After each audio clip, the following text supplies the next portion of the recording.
జై శ్రీరామ్. ఇది ఓన్లీ నా ఎక్స్పీరియన్స్ అండి. నాకు మాత్రం నిద్రనే రావట్లేదు. నేను ఎప్పుడెప్పుడు తెల్లవారుతుందా, ఎప్పుడెప్పుడు రామాయణం చూసుకుందామా, ఎప్పుడెప్పుడు ఆయన దర్శించుకుందామా అనే ఆలోచన ఉండిపోయి నాకు అస్సలు నిద్ర రావట్లేదు. మా పిల్లలు మా వారైతే కనుక చక్కగా నిద్రపోతున్నారు. పైగా ఈరోజు జర్నీ ఫుల్ జర్నీ. ఎట్లా అంటే మార్నింగ్ 8కి స్టార్ట్ అయితే 12:30 దిగాము ఇక్కడికి. అండ్ మళ్ళీ ఆఫ్టర్నూన్ 1 అవర్ లంచ్ చేసేసి మళ్ళీ 3కి స్టార్ట్ అయ్యి 8కి వచ్చాం. సైట్ సీయింగ్కి లైక్ పర్ణశాల అవన్నీ చూడడానికి మళ్ళీ వెళ్ళామన్నమాట. అంత జర్నీ చేసినా కానీ నాకేంటి నిద్ర రావట్లే. రామచంద్రమూర్తి దర్శనం కల్పించిందాక నాకు నిద్ర రాదేమో గాయస్. నాకైతే చప్పట్ల మాటలు రావట్లా. ఎన్నిసార్లు ట్రై చేశాను. పిచ్చిదానిలా కారిడార్లు అటు ఇటు తిరుగుతూనే ఉన్నా. ఒక్కదాన్ని అయినా బయట అంత నిర్మానుష్యంగా ఉంది. చూపిస్తా ఉండండి. భద్రాచలంలో ఉండి నిద్ర రావట్లేదు నాకు. స్వామిని ఎప్పుడెప్పుడు చూస్తానా అనిపిస్తుంది. రామయ్య తండ్రి ఎప్పుడైనా దర్శనం కల్పిస్తావు నాకు.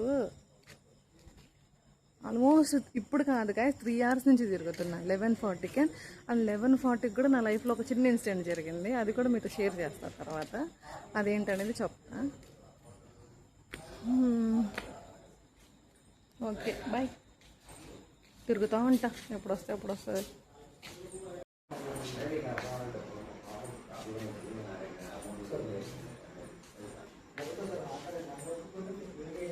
వాళ్ళు ఎవరో ఇప్పుడు వచ్చి రూమ్స్ అడుగుతున్నారు. మేము ఉంటుంది శ్రీరామ నిలయంలో రూమ్ తీసుకున్నాం. అంటే ఆన్లైన్ బుకింగే చేసుకున్నాం. చూడండి ఎంత పీస్ఫుల్గా, ఎంత బాగుందో.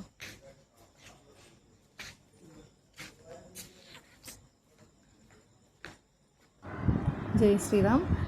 నాకైతే ఈ ప్రసాదం 11:40కి వచ్చిందండి. సీతారామచంద్ర స్వామి వారి మహాప్రసాదం అంట. రిసెప్షన్ అతను నాకు ఇచ్చాడు. అక్క తీసుకోండి, వేస్ట్ చేయొద్దు అని చెప్పని అన్నాడు. సో ప్రసాదం అంటే మా ఆల్మోస్ట్ వద్దు అని చెప్పాం, తీసుకుంటాం కదా.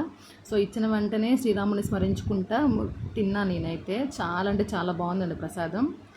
అండ్ ఇది నాకు 11:40కి వచ్చిందండి. అసలు అర్థం కాలేదు. నేను ఈ ప్రసాదం కోసమే వెయిట్ చేస్తున్నానని చెప్పి అనిపించింది నాకైతే. శ్రీరామచంద్రమూర్తి కరుణా కటాక్షలు మా పైన ఉన్నాయని చెప్పిన నేను ఇంకోసారి కూడా స్వామివారికి రుణపడిపోయానండి.